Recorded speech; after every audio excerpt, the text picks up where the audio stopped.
السلام عليكم خوتي خواتاتي، كي دايرين؟ لاباس عليكم؟ نتمنىكم ان شاء الله تكونوا بخير. وانتم كتشوفوا هذا الفيديو ما تبخلوش علينا باللايكات. مرحبا بكم الناس القدام ومرحبا بكم الناس الجداد.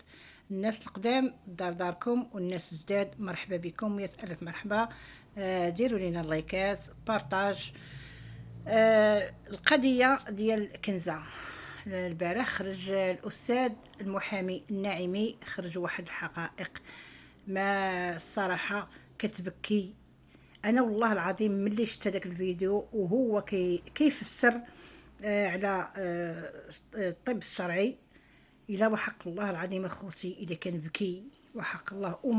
مرات بزاف لدرجه صافي ما قدرتش نوض مع الصباح، بقيت كنبكي.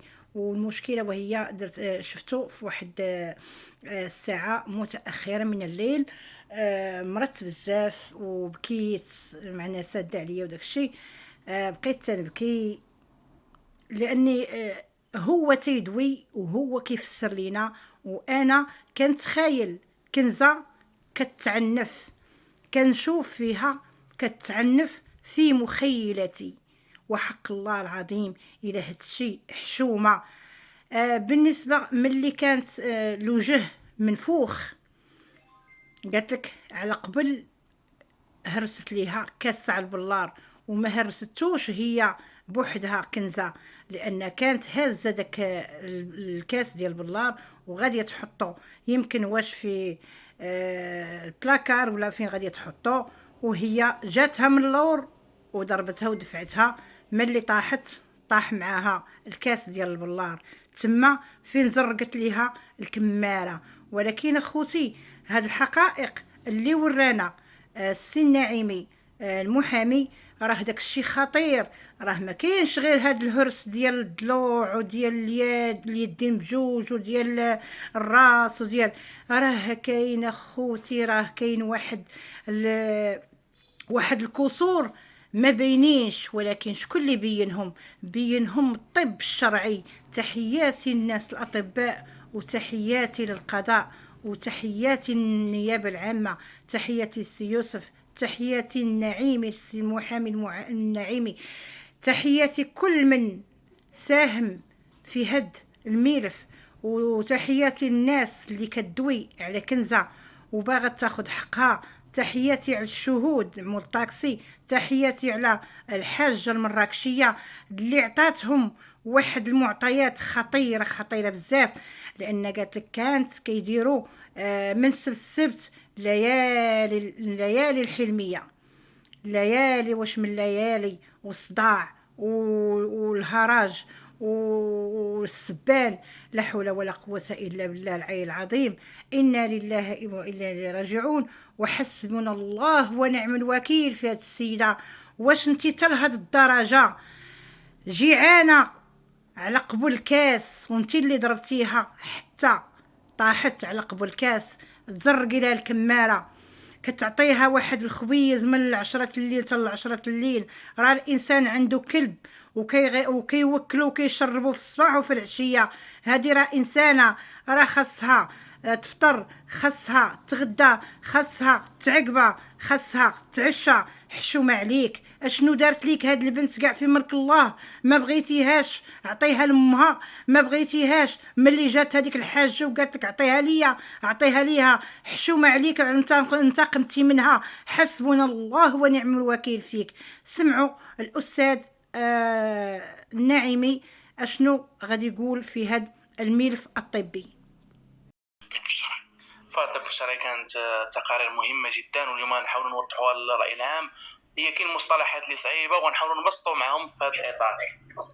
فكما كاين تورم حاد على مستوى الاذن اليمنى المحيط بالخطروف مع جدار كثيف ومتكلس مرتبط بورم دموي في الاذن. معنى ديال هذا باش نوضحوا لان مصطلحات صعاب شويه وخايف ما يدير الطبي، ولكن نحاول نوضحوها.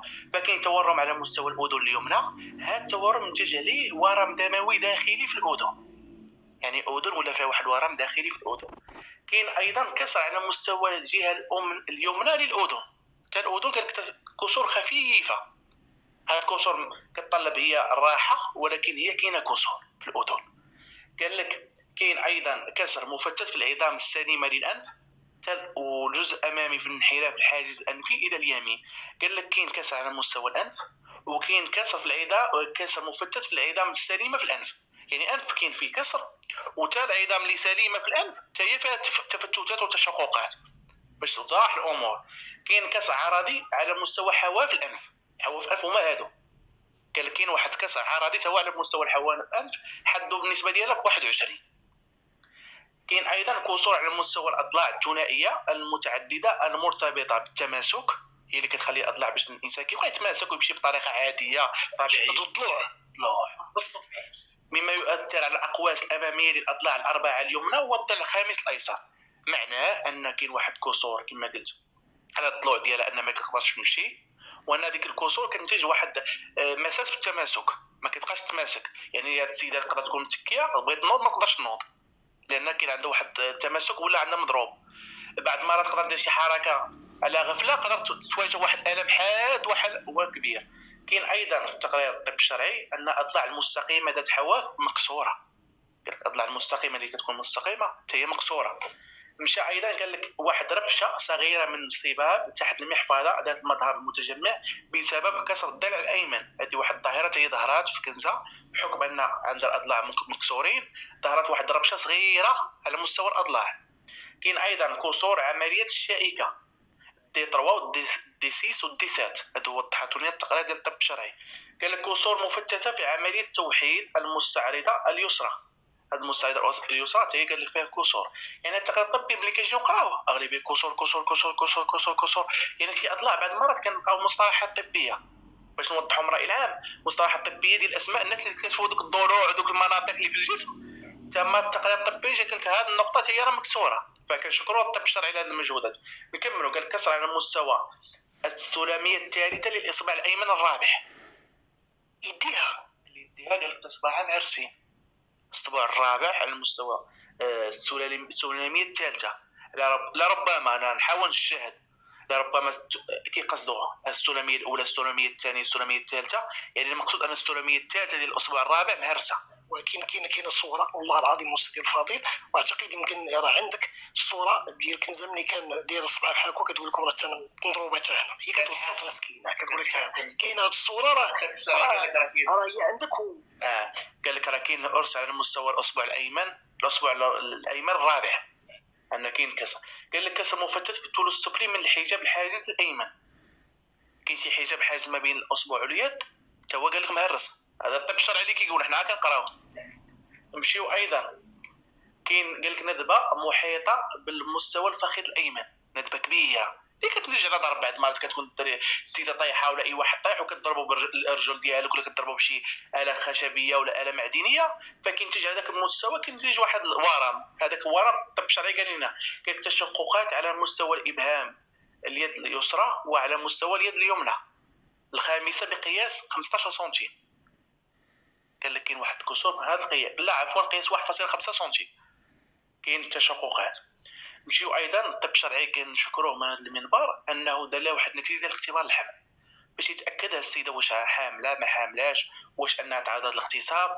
قال لك انها ما تعرضت للاغتصاب وما عندها حمل. يعني السيده ما كتعرف حتى شي حد ما مصاحبه مع حتى شي حد. الروايه اللي كنا كنسمعوا في الاعلام ان عندها شي صديق ديالها كيعرض للعنف فما كاينش هذه الروايه. والطب الشرعي وضح لنا نهايه هذه الروايه.